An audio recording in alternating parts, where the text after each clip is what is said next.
Hey, how we doing, everyone? Welcome to the Nova Combat YouTube channel. Now, we do a lot of content around traditional karate, namely Wadaroo, and we do a lot of kata. And we have had comments in the past saying, oh, what's the point in doing that? What's so practical about that? How's that going to help you in a fight? So in today's video, we're going to discuss what is the point in kata and why so many martial arts use kata-esque kind of practicing techniques or forms or patterns, why they are so prevalent in traditional martial arts.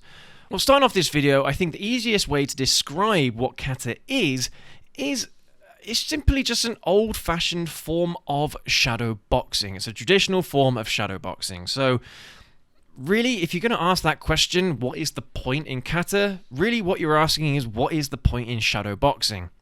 And I think everyone will accept the fact that shadow boxing is an important part of training if you're a boxer or if you're a kickboxer or something like that.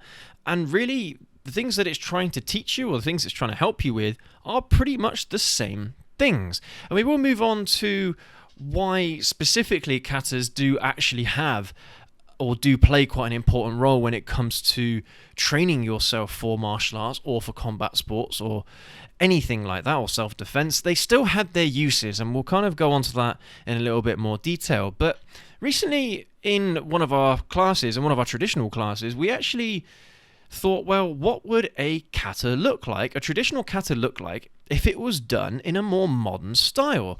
And the funny thing is that the kata itself actually looked a lot like what you would see people doing when they're performing shadow boxing. And for those of you who don't know what shadow boxing is, it is effectively a way of imagining an opponent in front of you. You're imagining the punches or the kicks or the techniques, whatever it might be that they're throwing at you, and how you're going to respond, movement-wise, footwork-wise, counter-punching, counter-attacks, basically whatever it is you can do against a particular attack from an opponent. And so you're trying to visualize it. You're trying to visualize in your head what an opponent would look like, how a punch being thrown towards you would look like. And in a lot of ways, you kind of think to yourself, well, what if I was looking at myself in a mirror and I threw a punch? What would it look like? How would I protect myself? How would I counterattack? And that is what shadow boxing is. And in traditional karate as well, we do what's known as line work, which again is a little bit more mindless than kata, because even though there is technique involved, you're not necessarily focusing on an opponent, you're focusing on practicing the technique. So you're trying to get that kick right, you're trying to get the stance right, you're trying to throw that punch accurately, you're trying to throw it well, you're trying to throw it from a good foundation, all the little basic things that line work teaches you. However, kata is a way of visualizing how those techniques would be thrown towards you if you were attacked. And even though kata unrealistically kind of depicts a fight against multiple opponents, in our little example of converting a traditional kata into a modern kata, we did it against one single opponent, because in the vast majority of circumstances, you are effectively comparing traditional martial arts or combat sports to modern ones. And of course, I mean, there aren't many combat sports out there that are one versus many. So we converted it in that way just to make it a little bit more relatable to something like boxing, or more akin to boxing. But effectively, that is the same thing. It's a visualization of attacks coming towards you and how you can protect yourself, what techniques you can use, what techniques you can train to make your counterattacks, your self-defense, your technique more effective. And I will say that when you look at a kata, you know, to the untrained eye, a kata does look like a bit of a dance. It looks a little bit like, I don't know, it looks a little bit silly for the most part. But I mean, we do kata because it's part of our traditional art, and we want to keep those traditions alive. We don't want to lose them. And so even though a kata in of itself, the whole thing, when you're looking at it, is not practical, we still practice it because, one, they're enjoyable to practice. I mean, when you're doing a kata, you are really fiercely trying to do all the techniques as perfectly as possible and as precise as possible. And in many ways, a kata is just simply fun to do. Even if it's not meant to teach you anything practical, it's still aesthetically pleasing, it's still nice to look at, it's still impressive when it's done properly.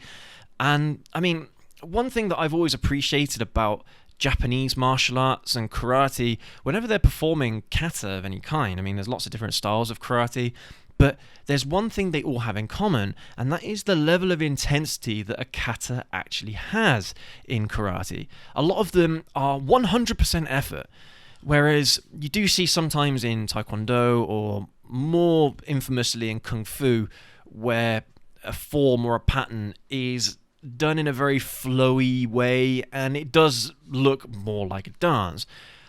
And they all effectively are trying to achieve the same thing. It's about visualizing an opponent and visualizing how they're going to throw an attack and what you can do to protect yourself or counterattack. And even though for me, I'm biased, I find that karate katas, Wado-ryu katas in particular, are very, very intense and a lot more practical in many more specific ways than something like a taekwondo pattern is, or a kung fu form would be. They all still effectively do the same thing.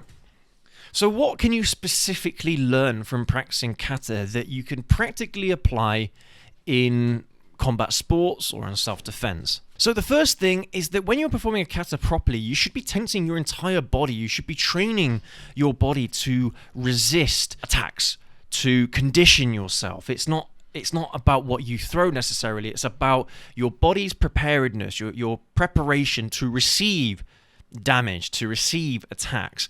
So that's why whenever you see a kata being performed in karate, every single muscle in their body should be tense with every single technique that they are throwing. It's all about muscle conditioning. And as I kind of mentioned earlier, that level of intensity that you get from kata when it's done properly, that is the same level of intensity that you would have if you were actually sparring someone, or if you were fighting someone in a combat sports scenario, or even a self-defense situation. That intensity is there. And that is something that, again, most normal people, unless you actually try to practice martial arts or practice boxing or practice kata or practice shadow boxing, you wouldn't experience that for yourself.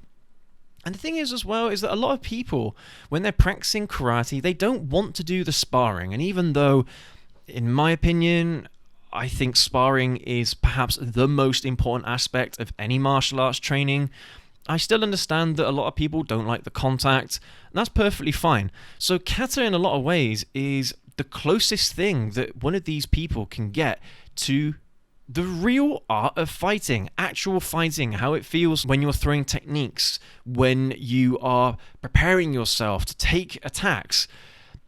Kata can also help teach you a little bit about how that feels. Not necessarily exactly the same. You find so many people when they spar for the first time, how many of them cry because even though it's fairly light contact, the shock is very difficult for them to manage.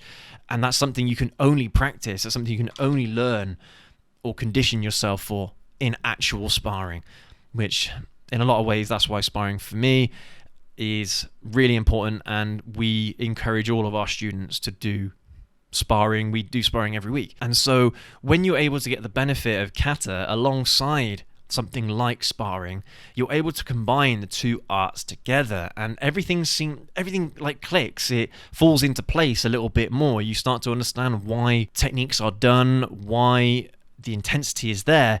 You only start realizing that when you perform both together. And it's interesting because a lot of elite MMA athletes, Stephen Thompson, Wonderboy Thompson, famously is a karate enthusiast. He came from karate, and he said in interviews before that he never really used to find kata all that interesting, but the older he's gotten, the more he appreciates performing kata.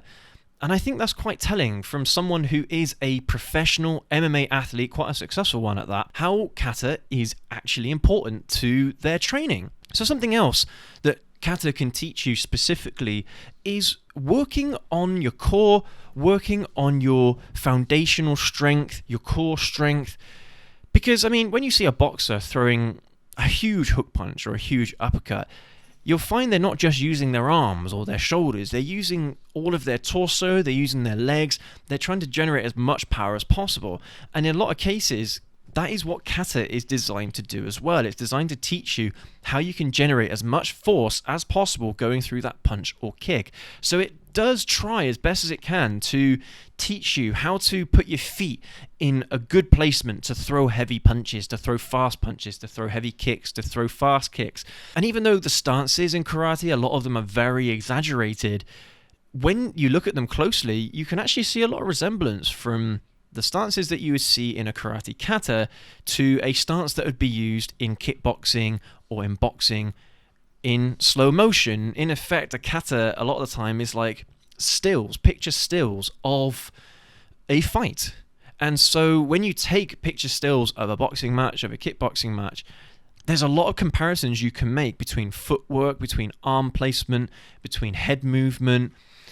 Honestly, it's quite incredible the similarities that you'll find between if you selected one technique in a kata and you took that as a still frame and you did the same thing in a boxing match, how close the stance will be, how close the body positioning will be.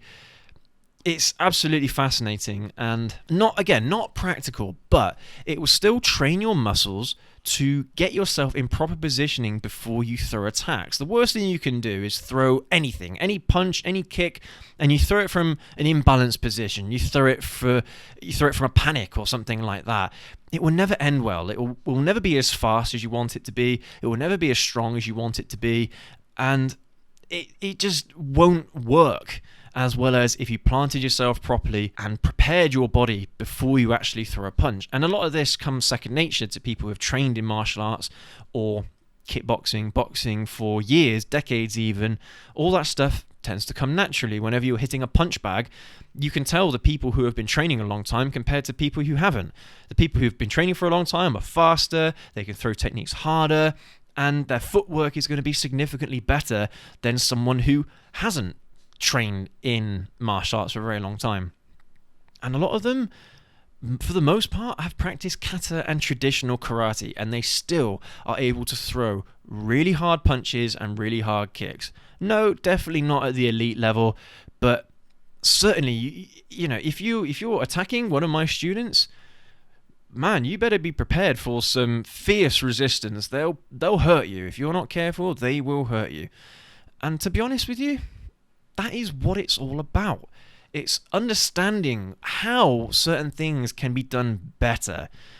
You see a traditional punch and a traditional kick, it doesn't look practical. I know it's not practical. But the muscle memory that you learn, the foundations, the basics that you learn from it are still applicable if you take, say, for example, a Janzuki in Zenkutsu Dash. You take that and you put that in a boxing stance or a kickboxing stance and you throw a punch.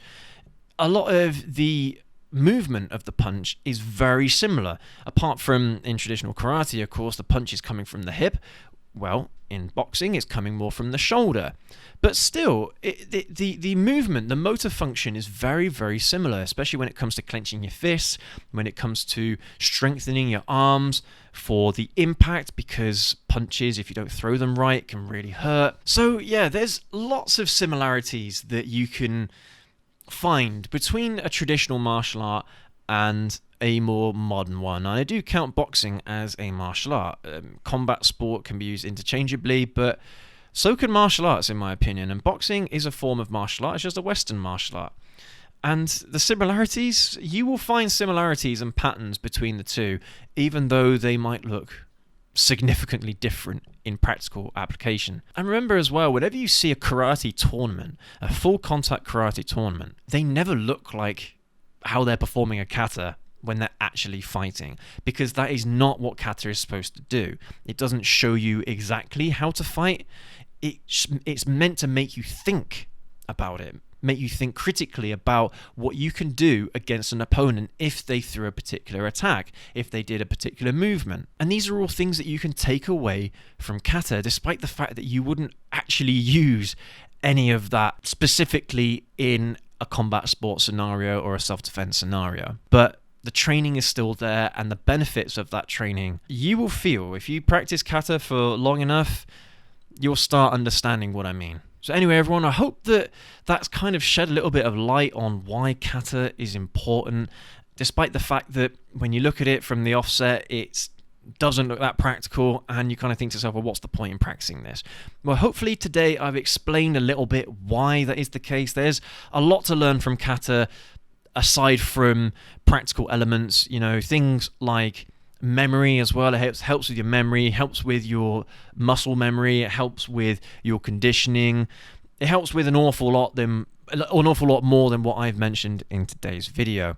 But let me know what you think down in the comment section below about why Kata is important to you if you practice Kata, and anyone that practices another form of combat sport. Maybe you've tried doing traditional karate or a traditional martial art in the past that has something like Kata. Is there a reason why you stopped practicing it or why you continue practicing it? Let us all know down in the comment section. I'm curious to find out what you think, because it is quite a controversial thing. You see a lot of people really poo-pooing on things like Kata and a lot of traditional elements of old-style martial arts. But remember that Japan, in particular, they lived as a warrior society for a very long time, and even though a lot of martial arts kind of were born in China and were adapted into Japanese martial arts, the Japanese took the intensity of the old samurai ways and created a sport from the old martial combat techniques that they would have used back in the day on an actual battlefield. So karate does have a background in actual warfare, as you would hope a martial art would be. So there you have it, everyone. Thank you ever so much for watching this one. Definitely go ahead and hit that subscribe button, hit that like button, hit that notification bell so you don't miss any of our future content uploads, and we will catch you all in the next video. Have a good one.